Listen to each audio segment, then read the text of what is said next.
I cannot introduce this topic because, well, Why? I feel like I'm an expert in that area. No, come on. Everybody is. You're privileged if you're not an expert in this area. Yeah. Being as old as we are, Yeah. listen, Yeah. we've been through some things. So today we're talking about breakups, Yes. how to heal, right? Yeah. And specifically romantic relationships, right? Not Yeah. friendship breakups. or Not anything like that. marriage breakups like divorce, Just like romantic relationship, yeah. a breakup.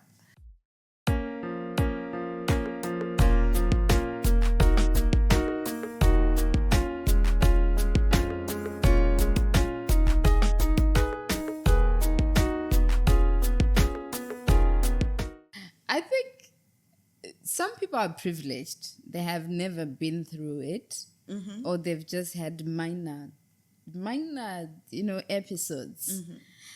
But there are some, including the people on this podcast, Caroline and Marilyn, We've been who through have it. PhDs in this thing. So today, guys, we're talking about healing from breakups, romantic relationship breakups. It's like it's not a secret that breakups take a toll on our mental health, on our wellness, sometimes even on our wellness would be the physical health as well, right? Yeah, it includes everything. It's yeah. wholesome. So yeah, it does. It does take a toll on. It takes a toll on everything. Everything. Man. It takes a toll on your psychologically, physically. My sister says she was going through something, and then she's like, I'm going through so much pain, I'm going to take a Panadol.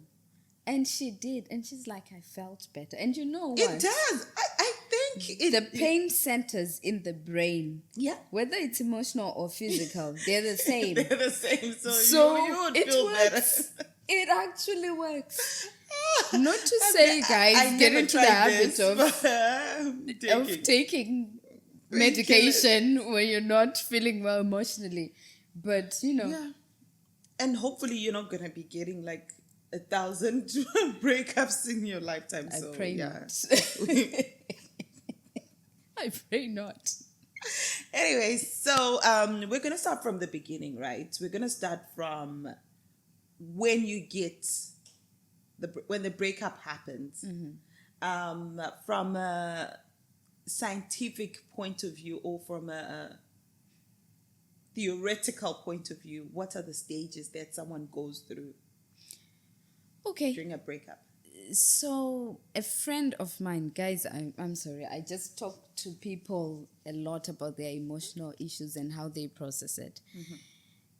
I remember a friend of mine saying it's actually like it's a death. It's like going through the death of somebody, but they're not physically dead, but they're dead. Which is what makes it more painful, because you're like, how can you be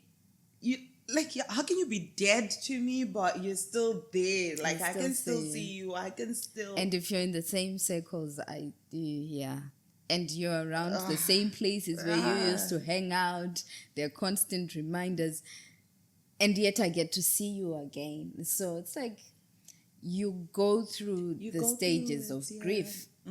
And there have been studies that have been done that show or that imply that a person does actually go through the stages of grief. And there's a theory by Kubler-Ross from the 1960s where she was examining the stages that people go through before they die. And so those are the processes that research says people go through when they go through a breakup. All right. And so let's get into it. The first stage I almost used Shona. The first stage is denial. Okay. Now I'm trying to think. What do you want to say? Kuramba kurambwa. Okay. Yes. Yes. Yeah. Makes How sense. do you translate that? Refusing to be broken. Oh. All right. Let's leave it denial.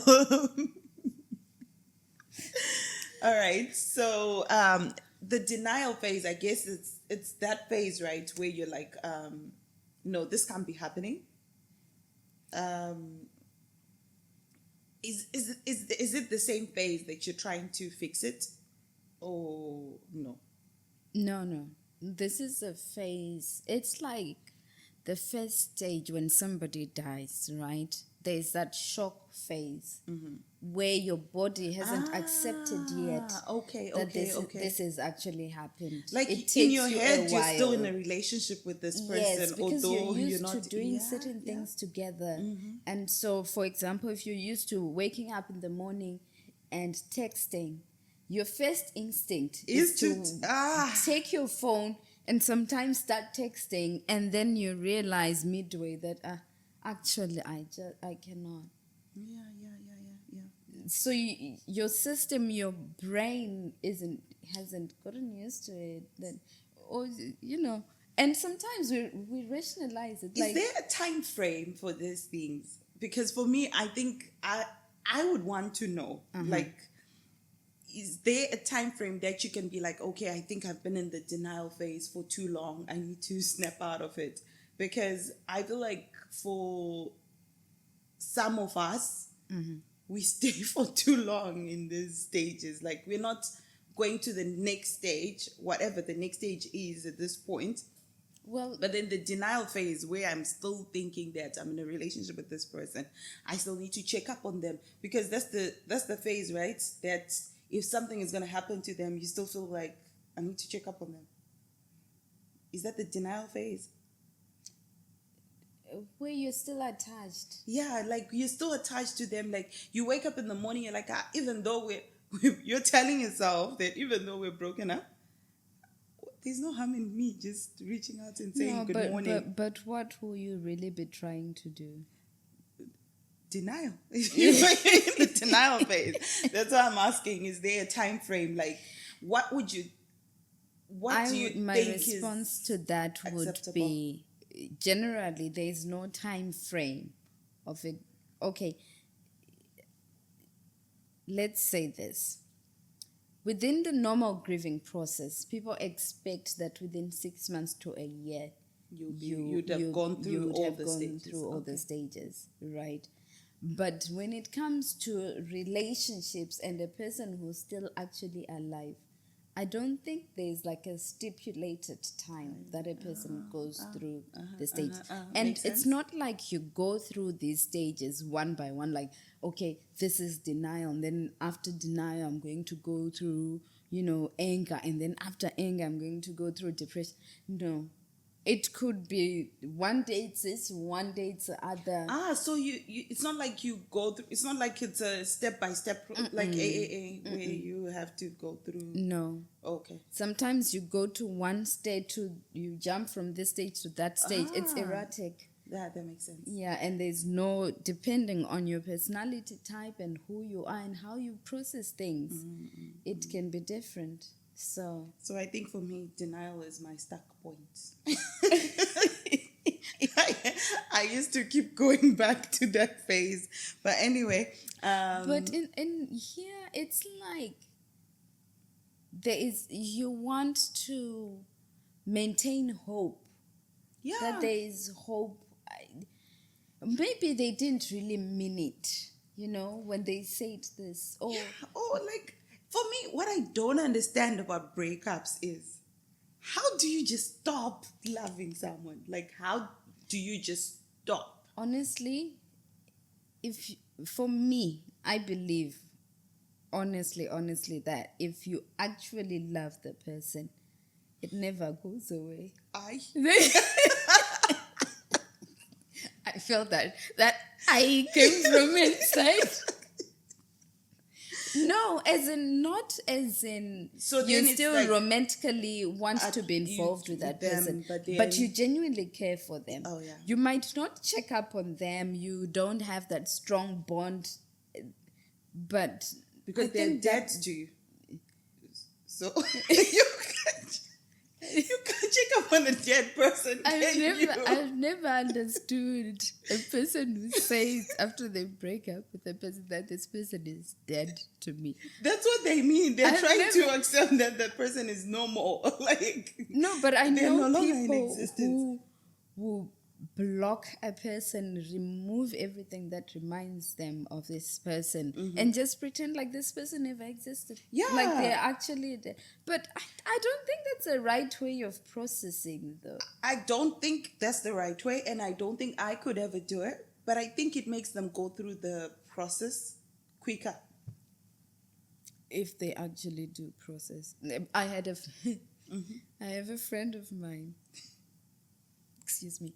I have a friend of mine who we were friends. We were like a whole bunch of friends together, and then this guy did something to her and she wasn't happy. And she just woke up one day and said, "No, this guy is dead to me." We used to hang out together, all of us. Like, and then she just wakes up and says, "This guy is dead to me." And so So what then happens? she stopped talking to him. She stopped hanging out with him. When we were talking about him, she would say, "Who are you talking about? That person is dead to me."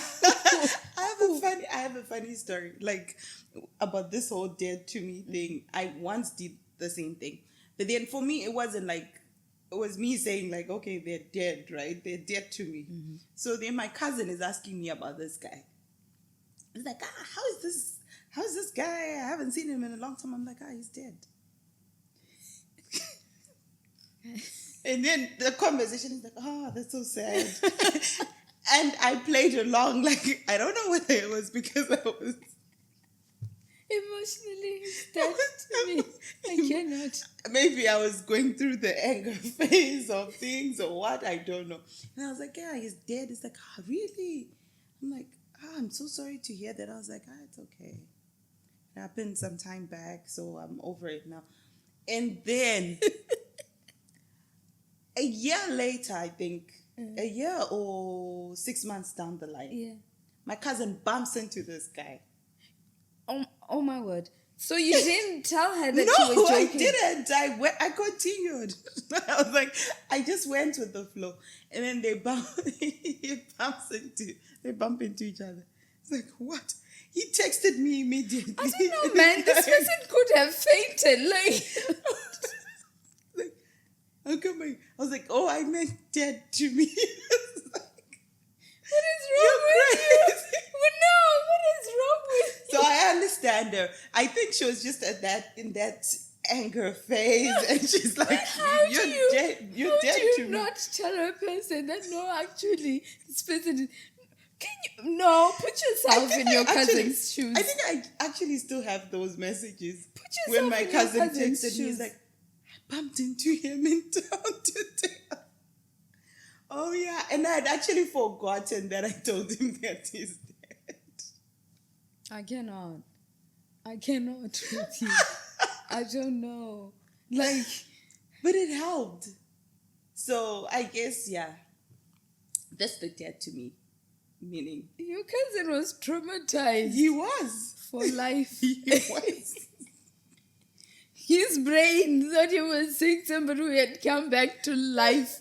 Yeah. Or a ghost. One of those two things. Imagine. Oh, you probably thought, did this guy lie to my cousin? Did they lie? What happened? Imagine if he had actually fought with this person and said, "You lied to my cousin that you were, your family lied to my cousin that you were dead." And you're I still would have maintained my story. I would have kept stuck with the script. He's dead to me.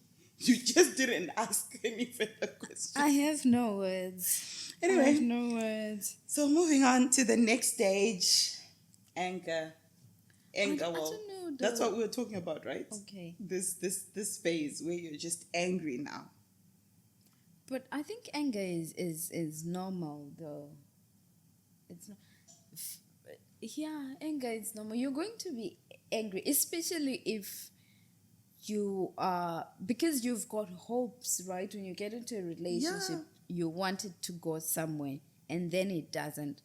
And in the worst case scenarios where you're breaking up because somebody has done something to you, and when you are hurt, you get angry. Yeah, you do. You do. Oh, yeah, you do.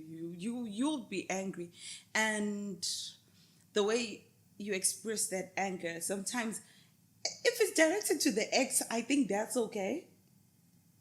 The problem comes when you start directing that anger now to everyone. But you know, there's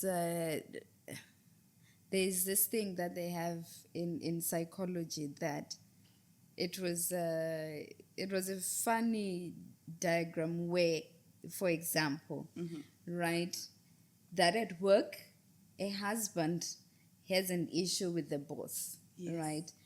The husband comes back from work, takes it out on the wife. Yeah. The wife takes it out on the child takes it out on the cat or the dog.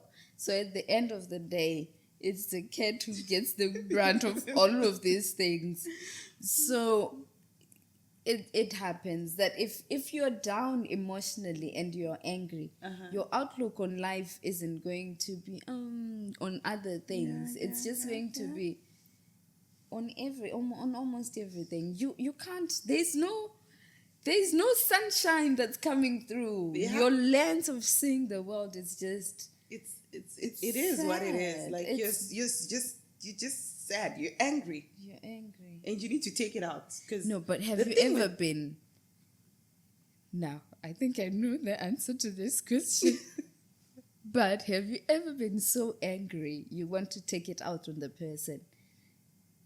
Of course. This is me. And have you actioned it? Yeah. What was the worst that you did?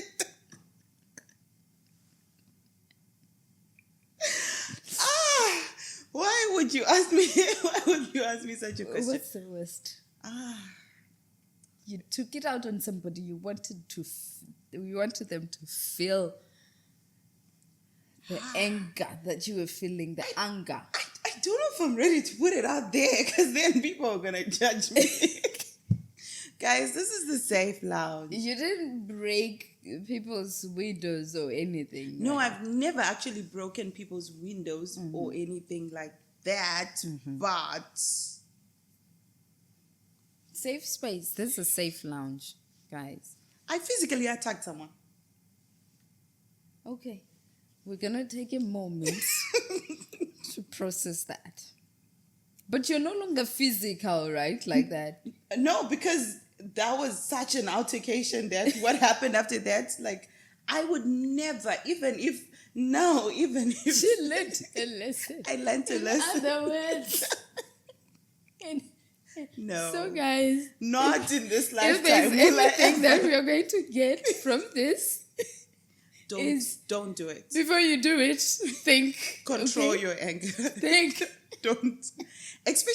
Take a moment. Especially for girls, I think for boys it may be different, and we're not encouraging this anyway, because what traumatized me now was not the breakup, but what happened. So yeah, no, don't do it. Like, what business do you have picking a fight with a guy, especially if you're a girl? Like, I learned the hard way, and I don't think it's I think sometimes when we are angry, we get so angry we are not able to, like, when you are so angry, you want to express your anger and you feel your words are not sufficient. Exactly. So you want to resort to being physical. It's exactly like I felt like he was not hearing me. So I thought that maybe if I use my hands, I'll be hurt. Maybe you hear hands better. Maybe hands are your language. And then you realize Yeah. you actually don't speak that language. No, no, no. I don't speak that language. I'm not fluent in that language. But even I'm not if even at you beginner are, level. but even if you are, like you can throw hands. Mm-hmm. That's not exactly the best way to resolve things, guys. Yeah, it's not. Take some time to calm down, to think through things, and then. That's why find this better ways podcast to is delay. there anyway, to tell you that even when you're angry, nah, don't do it. Don't do hands. Yeah, and so how can you process then the anger in a healthy way? We have talked about the unhealthy ways of processing this anger, right? How do you process it in a healthy way? Sit through it. Sit through the anger. Lord, like sometimes it's like this thing, like you can feel it. When I say sit through it, it's allow yourself to get angry. Just don't do things that you would not regret. Like, don't suppress the anger, because the truth of the matter is you've been hurt. Mm-hmm. And just like if you hit your toe against something hard, right, you're going to feel pain and your whole body is going to react. That is you going through the process. Allow yourself to be angry. Yeah. Allow yourself to get angry at whether it's this has happened because life has happened in such a way that you guys can't be together. These are hopes that have been dashed. Yeah. It sucks. I can sit through that pain to know that I'm here now. I can't fix it. It is what it is. It sucks, but sit through it. Okay. And I would recommend now, like after that experience, how I dealt with the anger going forward was crying. Crying helps. Yeah, like when I'm really feeling angry, because, well, for me, I think maybe we are lucky when it comes to that we can easily cry. So when I'm angry, the natural reaction is tears. Tears. So I just cry it out and journaling. Yeah, writing helps Like, also. and when I'm talking about writing, right, sometimes I don't even advise anyone, even after I'm gone, guys, don't read my journals. Like, what business do you have? My journal is between God These are and going me. to be bestsellers. Like, I don't know who's going to outlive the other, but this is out there in the world. Guys, find them. They'll be bestsellers. no, guys, no. Like, for me, I don't At your advise own anyone. I do not advise At your anyone own to risk. look for. Because again, like I'm saying, writing down when you're angry, it's because it's like a confession. It's like I am at this point. I'm just telling God how angry I am, and it's as raw as it comes. So It's not safe. even if the person It's not is to safe read for it, other people to go through it. yeah, and even if the same person is to read it afterwards, maybe I've forgiven them and I've let go. When they read it, they'll be like, no. I'm not safe. So no, Who am I but dealing with journaling here? helps, because when I write my purest thoughts, like no judgments there. I like that. And I think there are other things also that people do when they're angry. Like some people go for walks. Some people go running or jogging. But someone needs to explain that to me, because I'm like, why are you torturing your? Maybe they enjoy jogging, right? Or they enjoy walking.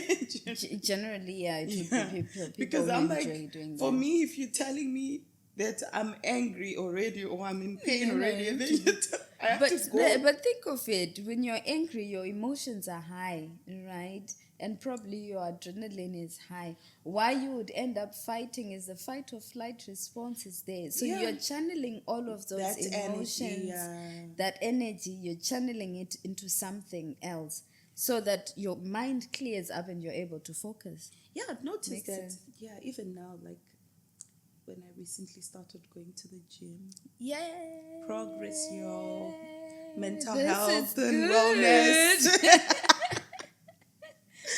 So I noticed that it helps. Like sometimes I'm angry, but like not breakup angry. Like I'm just like pissed off at something.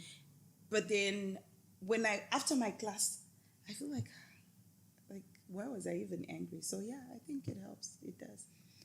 Yeah, and so the next stage, bargaining.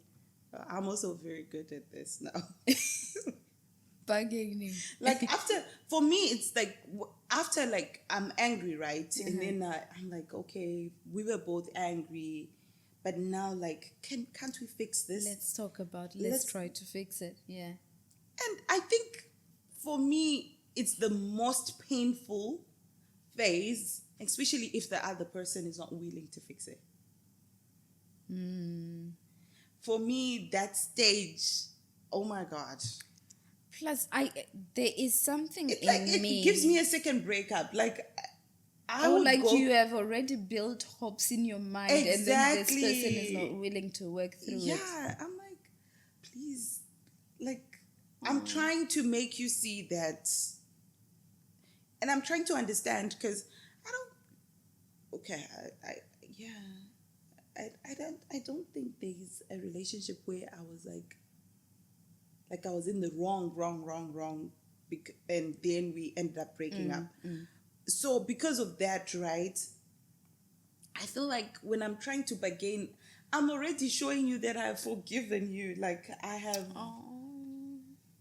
you know, and I know there's some of us out there who are like me, where you're already forgiving, like you're already like letting go of whatever it is. You're willing to work through it, and so then when that person is not willing to fix things, come on. What if you broke up over something that is not fixable? Do you try to overlook that? Oh. For example, right? Okay, Is somebody maybe it's the people that I have from my personal experiences. I don't think I have someone that I broke up with over something that cannot be fixed. So that's why I always have hope that it can be fixed. By the way, it's not like there were many of them, right? So but I think there's also that temptation. For example, like you see red flags that are genuine red flags, like your worldview on your view on certain things, on certain important values are different, right? And then you break up over it, but then you're thinking, maybe I can try to change him.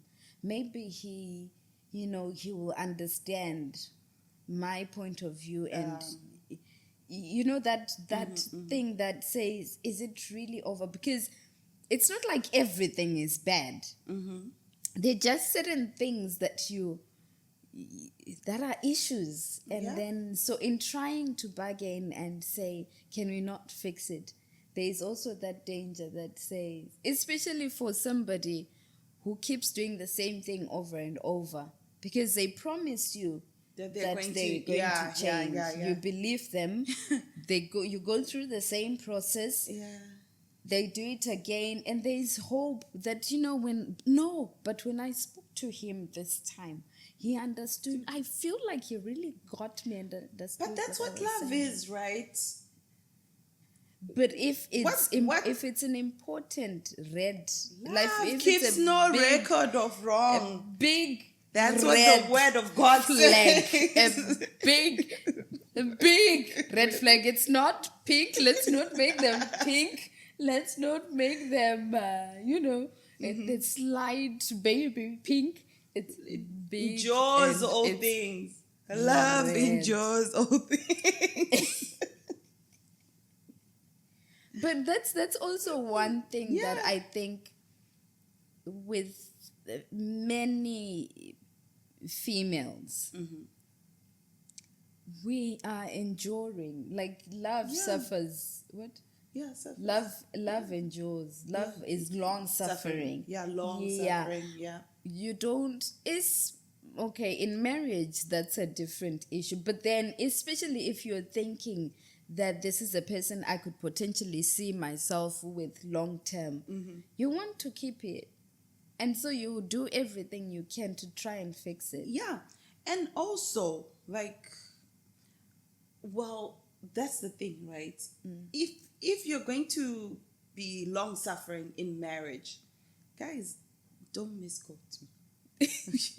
If you're going to be long suffering in marriage, right?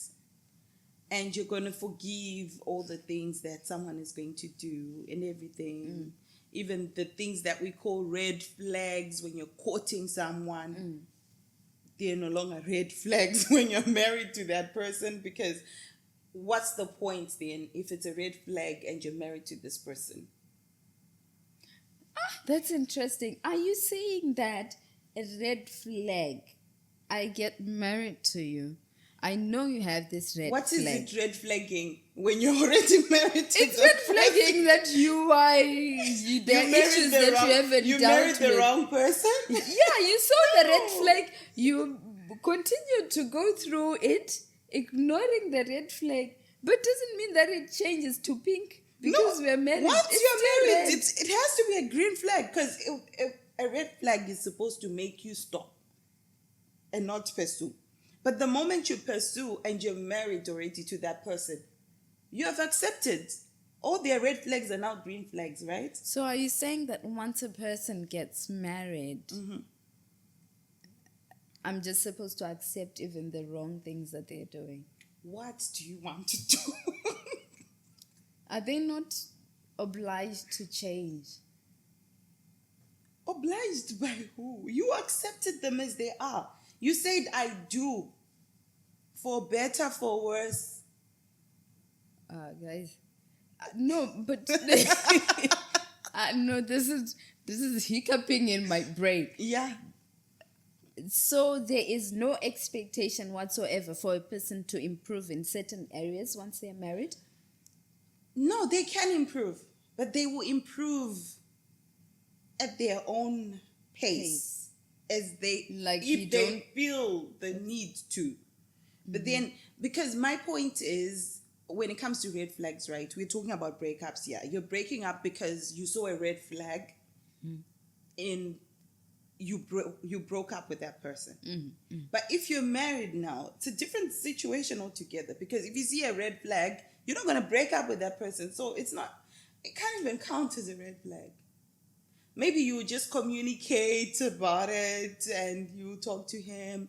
I don't like it when you do this. But then if you treat it as a red flag, you're going to be frustrated.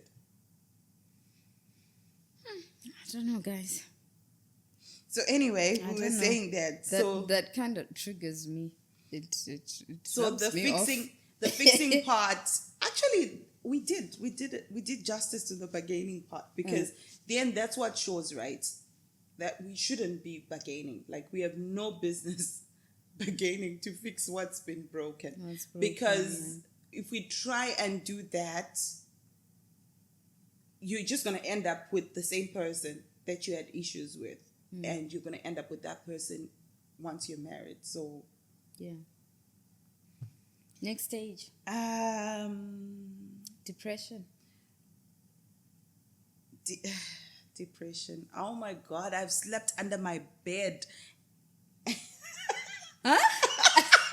What?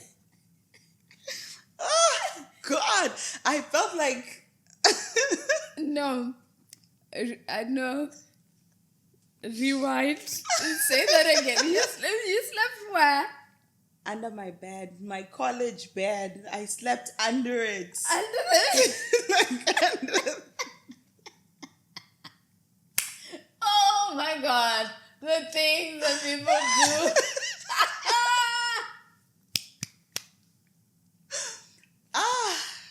Under the bed. under the So bed. what was going on? No, like it was depression. Like, I was depressed. I wasn't in the right state of mind. Like, nothing was making sense. Okay. And so you thought, I don't know. I felt better. I felt safer under my You were hiding from the world. Yeah, I was hiding from the world. And yeah, the things that that I've done. So yeah, during the depression phase is when you do things that It's taking me a moment.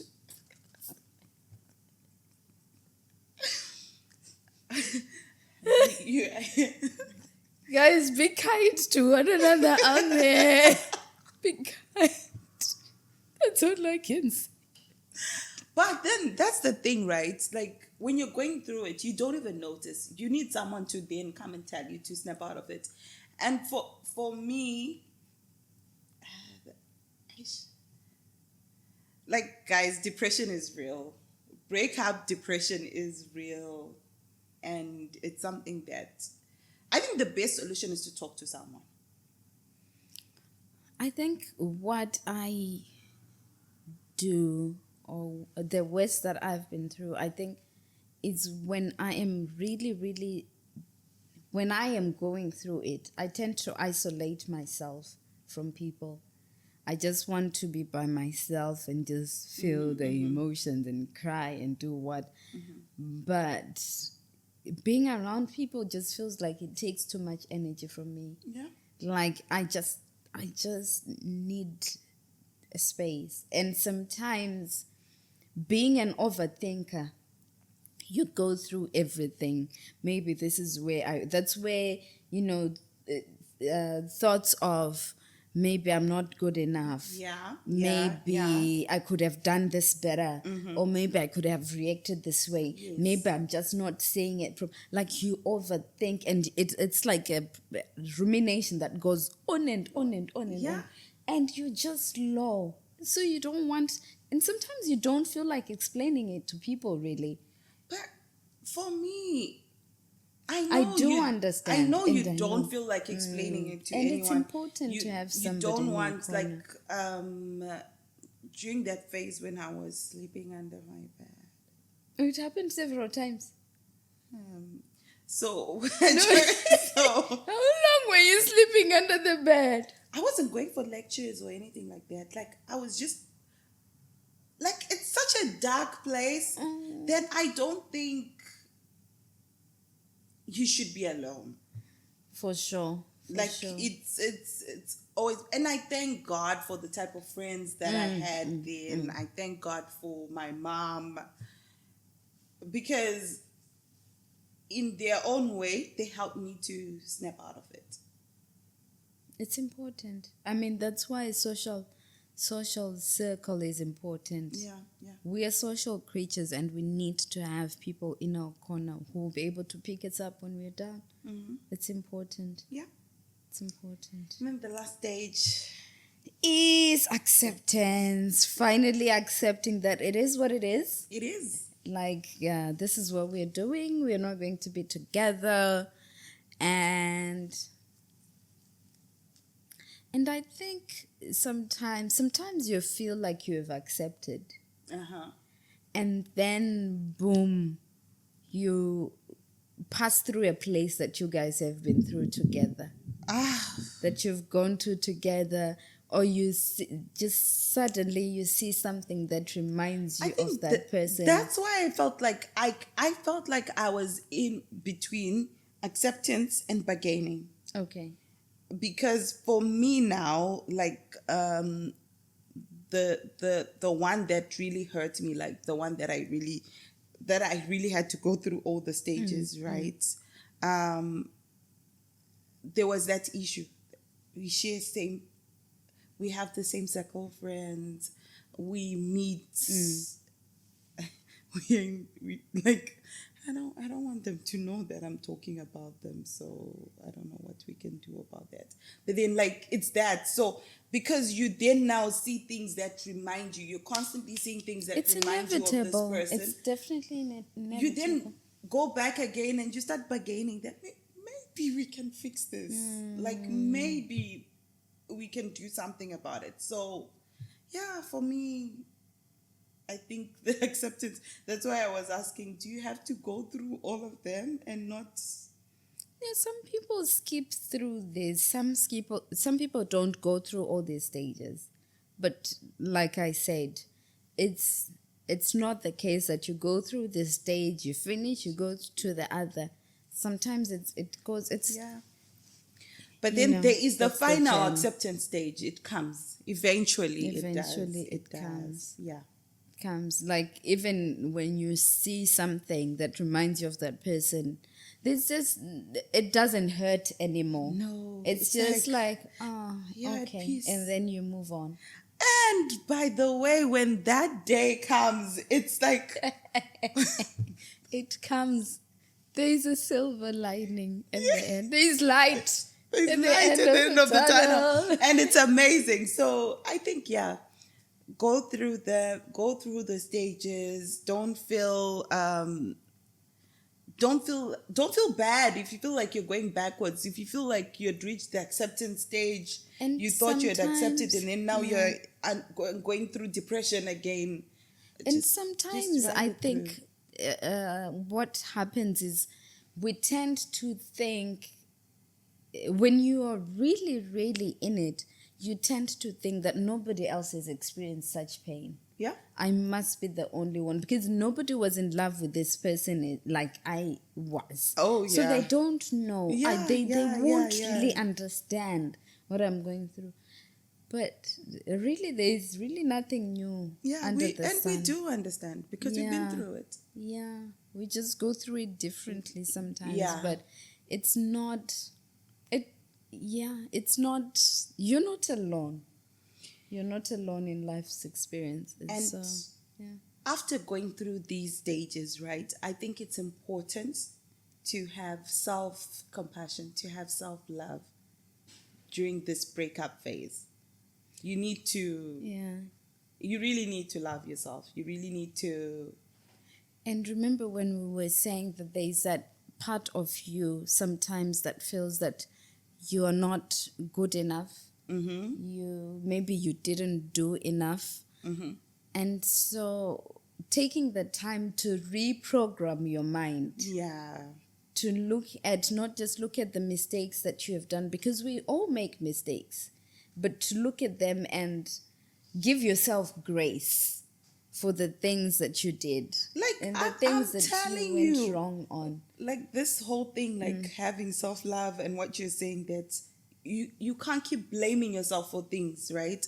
I remember there was a time I kept telling myself I should have replied this message on time. Like, you can get to that extent where you self-blame to that extent where you But feel then like, there's some oh my God, people- like I should have just, like when he texted me, I should have just replied instantly and said this instead of ignoring or acting like I was busy when I wasn't, or I should have stopped what I was doing and given him the attention. Maybe we wouldn't have broken up, things like that.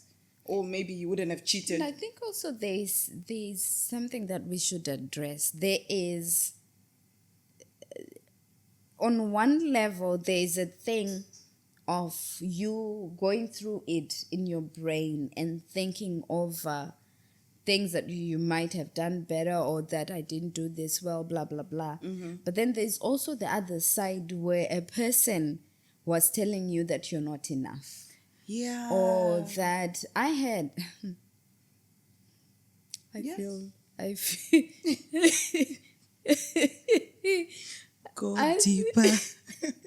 there is a time that somebody said to me, you know, every time that I feel like really committing to you,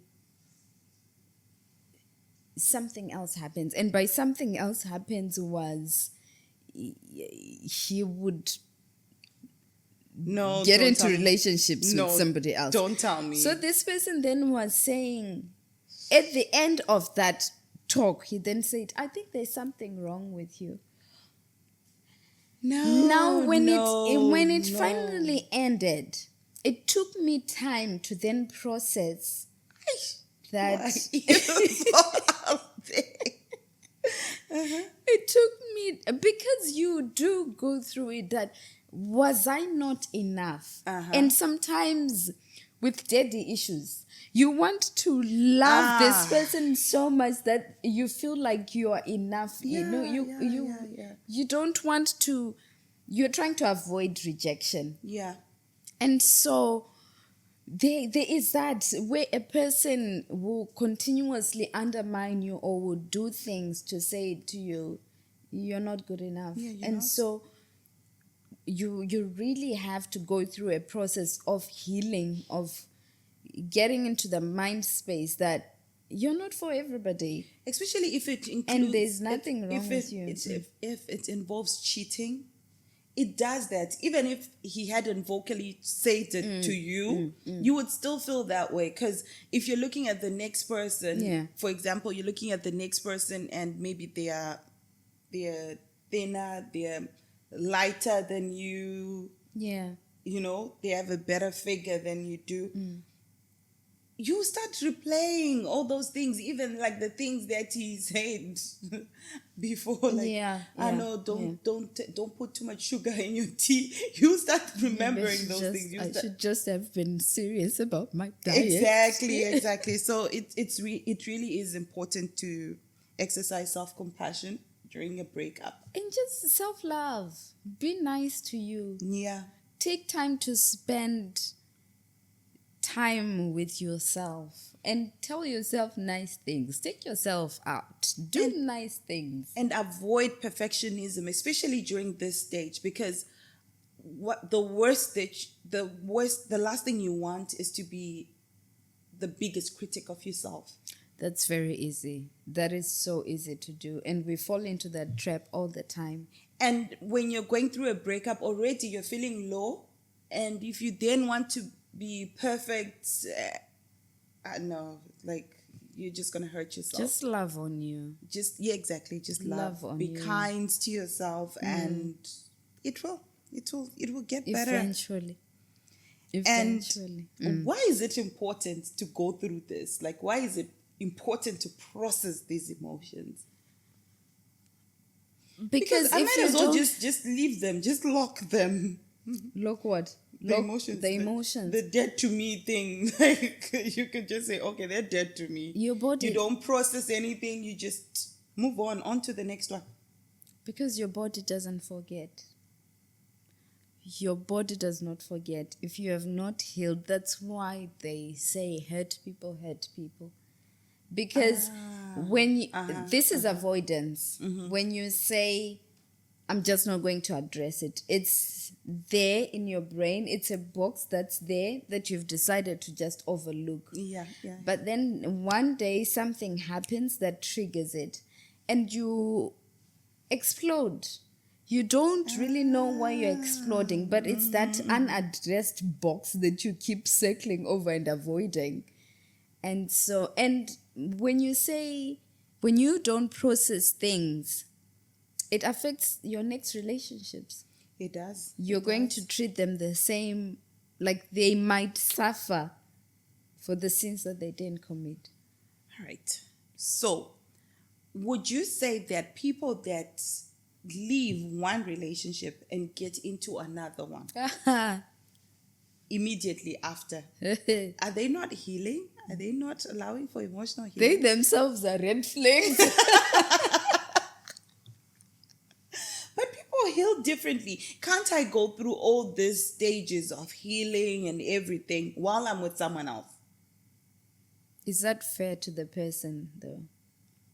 Is that fair to the person that you're dating? But they will help you. So this person is supposed to be your rebound. Your heartness, your rebound. But guys, I don't know where this thing came from, but because it helps. It helps who? You, the one who's hurting. What about the other person and their feelings? Yeah. This is why we're saying hurt people. As long as this person, if they don't get in with their feelings and they know this, these are my intrusive thoughts, though, coming out. So no, but it happens. Yeah, that's a thing. That's right. To get over somebody, get under someone. It's a thing that people say, but in your mind, it is our minds take things as puzzles. They like filling in gaps, right? For example, you see a word that's not finished. Your brain reads it by finishing it. It completes it. So your brain fixes and puts puzzles together, right? So when you don't attend to it and you're saying, I'm just going to ignore it, I'm going to go through the next relationship or whatever, you could possibly do it. But for you to be fully invested with all of you, it's a lie. I think. At least I believe so. All right. I agree with you. Because your mind is still trying to fix this fix thing. it. Yeah. You're right. And so it might not come out here because this is a rebound. But with the person that you put your emotions, where you in a relationship where you actually put all of your emotions in and you still haven't dealt with that thing, why that person did that to you, or where you guys went wrong, or what have you, or the things that hurt you, or where you were broken. Yeah, it will show up. Somehow. Yeah, it will definitely. So we have talked about this, everything. Let's say you have given yourself time to heal and everything. How do you then reinvent yourself or rebuild yourself? Because it's a given. Once you have loved someone, once you have been in a relationship with someone, you became a totally different person when you were with that person, right? So then how do you then reinvent yourself? Me, not scientific, not professional, not anything. I would change my friends. I would change the circle of friends that okay, like I would limit anything or reduce or remove completely anything that would make me think of the person that I was when I was with him. In the rebuilding process, like I would have different people that I hang out with. And this is even if they were not mutual friends, right?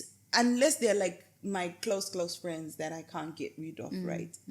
If it's just people in general that knew both of us, I don't even think it's healthy to keep them in the rebuilding phase.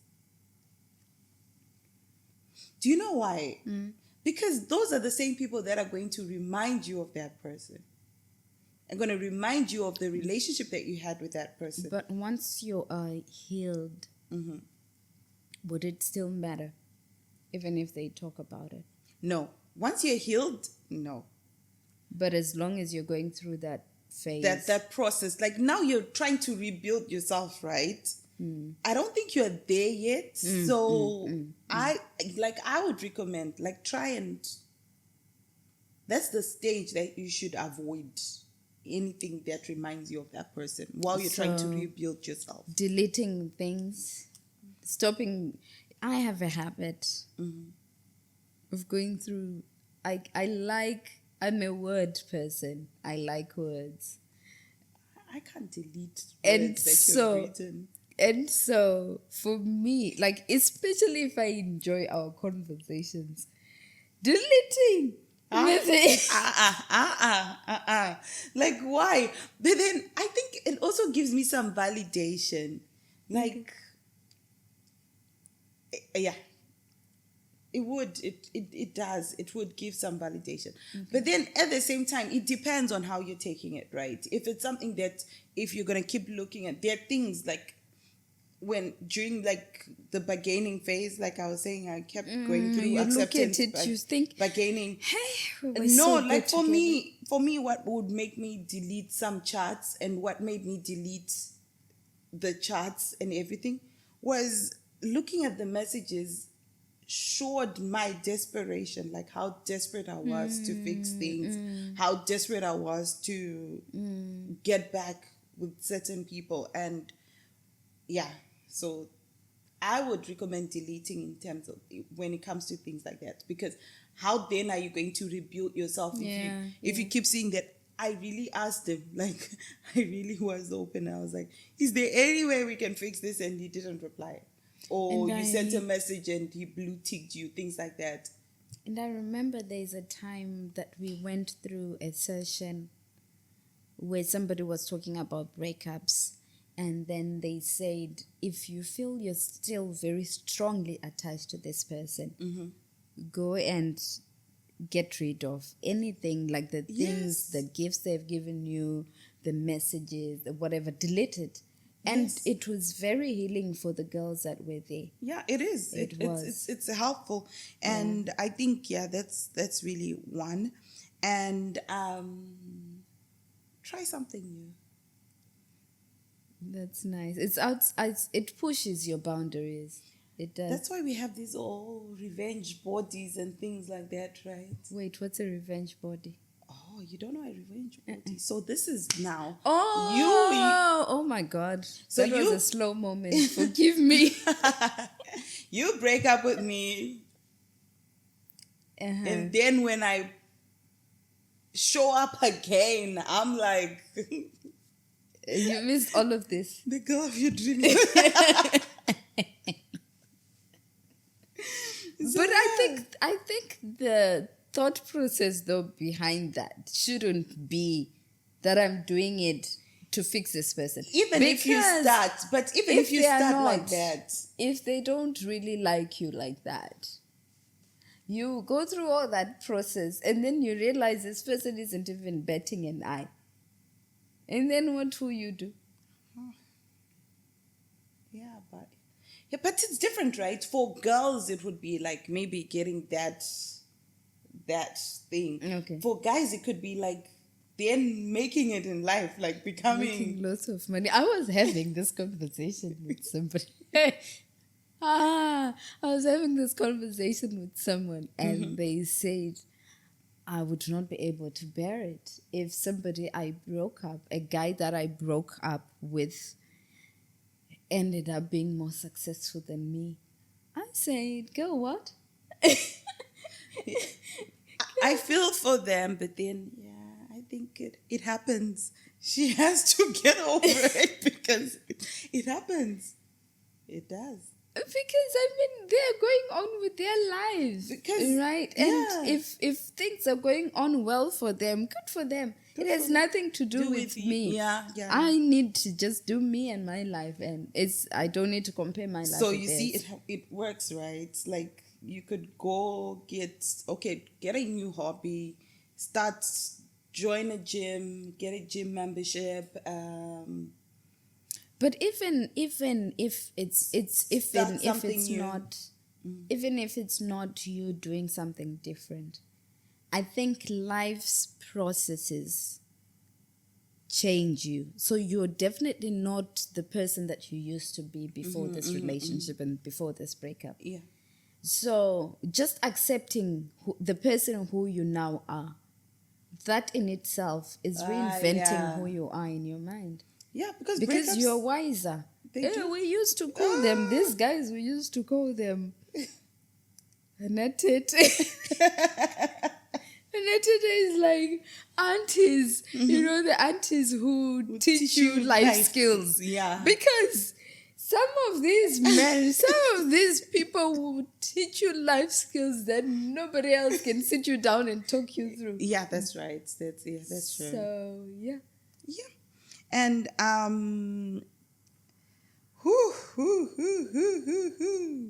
obsessing over what ifs, we have touched on this, but how do you get over, or how do you break free from rumination? Rumination. Yeah. I think what we just talked about, do something different. Get out of your zone which you've created for yourself, your mind zone. Do something different. Talk to people. Men, we underestimate the importance of having a good social circle. Talk to people. Yeah. Just talking helps, even if they're not giving you good advice, but just letting it out. It helps. It helps. So. And find distractions. But when it comes to distractions, guys, find good distractions, because I think for me, it then became a toxic trait, but it's something that started off as as me trying to find a distraction. What was the toxic trait? It's the way I watch series, the way I watch things. Like, it's obsessive. It's now like, I am so guilty of that. I am it's guilty a good distraction. of. It's a very good distraction, but I know, Yeah. I know. Like you obsessively watch a series. Mm-hmm. Or for me, it was also reading. Because what it does is it gives you a chance to get Escape. out of... Yeah, it's an escape route. It's Yeah. an escape route. But at some point, man, life comes and it's like, hey, here we are. You Can can't do be with binge us? watching every day. Hello. Life has to go on. Yeah, Okay. yeah. So So I think when you're looking for distractions, find healthy distractions.